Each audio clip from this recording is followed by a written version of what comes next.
এই আসমান জমিন যেদিন আল্লাহ পাক চুরমার করে ফেলবে, হাসরের ময়দানটা আল্লাহর নবী বলেন 50,000 বৎসর সম পরিমাণ লম্বা একটা দিন হবে। ওই দিন আল্লাহ পাক একজন একজন করে বিচার করবি। আমি যুবক আল্লাহ রাব্বুল আলামিনের সামনে ওই দিন আমি যখন আল্লাহর সামনে দাঁড়াবো, আমি আল্লাহ রব্বুল আলামিনের কাছে কি জবাব দিব? আল্লাহর ভয়ে, হাসর ময়দানের ভয়ে, কবরের আযাবের ভয়ে, ওই জাহান্নামের ভয়ে আমি স্বীকার করে ফেলেছি। এই কথা বলার পরে এবার এলাকার লোকেরা বলল, চলো এই যুবকরে নিয়া খলিফাতুল মুসলিমিন আমিরুল মুমিনিন ওমর ফারুকের কাছে নিয়ে চলো। এলাকার সব লোকেরা এই যুবকরে ওমর ফারুক রাদিয়াল্লাহু তাআলা আনহুর কাছে নিয়ে গেছে। বিস্তারিত ঘটনা বলার পরে ওমর ফারুক রাদিয়াল্লাহু তাআলা আনহু বললেন, কিরে যুবক, তুমি কি খুন করেছ? যুবক বলল, জি আমিরুল মুমিনিন, আমি খুন করলাম। যুবক স্বীকার করার পরে আমিরুল মুমিনিন ওমর ফারুক রাদিয়াল্লাহু তাআলা বললেন, এই যুবক, খুন করার পরে এইভাবে তুমি স্বীকার করলে কোন কারণে? যুবক ডাক দিয়ে বলে, আমিরুল মুমিনিন ওমর ইবনে খাত্তাব রাদিয়াল্লাহু তাআলা আনহুকে বলে, ওগো আমিরুল মুমিনিন, আমি তো একদিন পৃথিবী ছেড়ে চলে যাইতে হবে। এমন কবর, যে কবরের নাই কোনো খবর। ঠিক কিনা জোরে কন?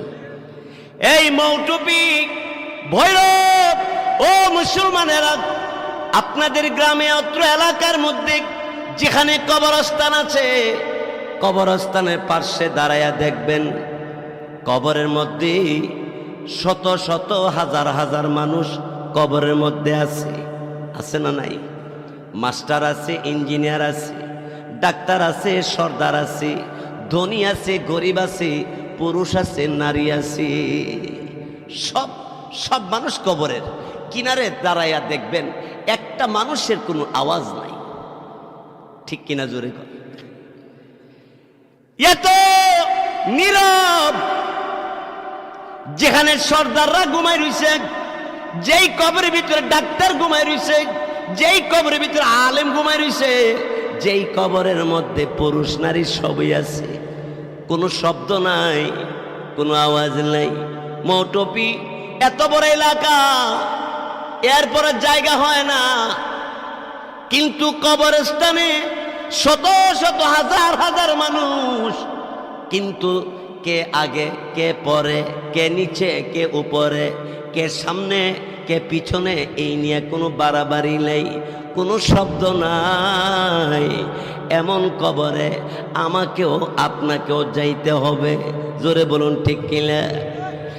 আমিরুল মুমিনিন ওমর ফারুক রাদিয়াল্লাহু তাআলা বললেন, এই যুবক, এই কবরস্থানের কবরের ভয়ে আল্লাহ পাক রব্বুল আলামিনকে ভয় করে তুমি স্বীকার করলে, সত্য কথাটা বললে। জি। ওমর ফারুক রাদিয়াল্লাহু তাআলা বললেন, যুবক, শরীয়তের বিধান হলো কেউ যদি খুন করে এর বিনিময় তারই খুন করা। যুবক ডাক দিয়ে বলল, আমার কি বিচার করা হবে?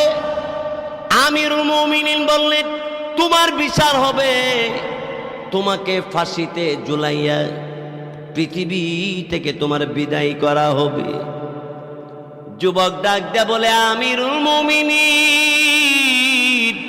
আমি রাজি। বলেন, আমিরুল মুমিনিন, এই খুন করার কারণে আমাকে ফাঁসিতে ঝুলাইয়া যদি পৃথিবী থেকে বিদায় করা হয়, আল্লাহ আমারে মাপ দিবনি। যুবক ডাক দিয়ে বলল, তুমি আল্লাহকে এত ভয় করো। যুবক ডাক দে বলে, শুনেছি কিয়ামতের ময়দানে ভাই ভাইকে স্বীকার করবে না, বন্ধু বন্ধুকে স্বীকার করবে না, স্বামী স্ত্রীকে স্বীকার করবে না, ভাই ভাইকে স্বীকার করবে না, সন্তান মা বাপকে স্বীকার করবে না। আল্লাহ কোরআনে বলেন, ইয়াউমা ইয়াফিরুল মারউ মিন আখিহি ওয়া উম্মিহি ওয়া আবিহি ওয়া সাহিবাতিহি ওয়া বানি। ভয়াবহ কঠিন কিয়ামতের ময়দানে আল্লাহর কাছে আমি জবাব কেমনে দিব? এই ডরে আমি সত্য বললাম, স্বীকার করে ফেললাম। যুবক এবার রেডি, ফাঁসির কাস্টে ঝুলাবে। এই সময় আমিরুল মুমিনিন যুবককে ডাক দিয়ে বলল, এই যুবক, তুমি আল্লাহকে এত ভয় করো, নবীরে এইভাবে তুমি সম্মান করো। এই যুবক, আল্লাহর কাছ থেকে মাপ পাওয়ার জন্য তোর এত আশা। এই যুবক, তোমাকে ফাঁসির কাস্টে ঝুলানো হবে। যুবক, ফাঁসিতে ঝুলানোর আগে নিয়ম আছে। তোমার যদি কোনো কিছু দেখতে মনে চায় বা কিছু খাইতে মনে চাই, তাহলে তোমারে সুযোগ দেওয়া হবে। যুবক ডাক দিয়ে বলল, আমিরুল মুমিনিন, আমারে যদি এই সুযোগটা দেওয়া হয়, তাহলে আমার কাছে এক ব্যক্তি কিছু টাকা পয়সা পাবে, আমি আমার ঋণ পরিশোধ করে আসব। তোমার আর কি মনে চায়? যুবক ডাক দিয়ে বলল, আমিরুল মুমিনিন, আর একটা জিনিস মনে চাই। 10 মাস 10 দিন আমার যেই মা আমারে পেটে বহন করলো, আমার যেই মা জননী আমারে রাতের 3টার সময় প্রস্রাব পায়খানা মেতরনি হইয়া সাফ করলো, যেই মা জননী আমাকে গোসল দিল, আমি না খাইলে আমার মা খাই নাই, আমি না ঘুমাইলে মা ঘুমাইলাই, ওই মাকে এক নজর আমি দেখব। যদি আমার সুযোগটা দেওয়া হয়, 1 নম্বরে ঋণ পরিশোধ করব, 2 নম্বরে মাকে দেখব, মা বাবাকে দেখা তাদের কাছেও আমি ঋণী, আমি আমার মা বাবার কাছ থেকে মাপ নিয়ে আসব। এই কথা বলার পরে আমিরুল মুমিনিন ওমর ফারুক রাদিয়াল্লাহু তাআলা তিনি বললেন, যুবক শোনো শোনো, এই সুযোগ দেওয়া হবে, তোমার বাড়ি ইয়ামানে, তুমি আবার ফেরত আসবে যে, এটার দলিল কি, এটার প্রমাণ কি? তুমি গেলে একজন তুমি জিম্মাদার দিয়া যাইতে হবে। এই যুবক, তুমি জিম্মাদার দিয়া যাও। যদি তুমি কোনো কারণে না আসো, তুমি যারে জিম্মা দিয়া যাইবা, তোমার বদলা তারে ফাঁসির কাস্টে ঝোলানো হবে।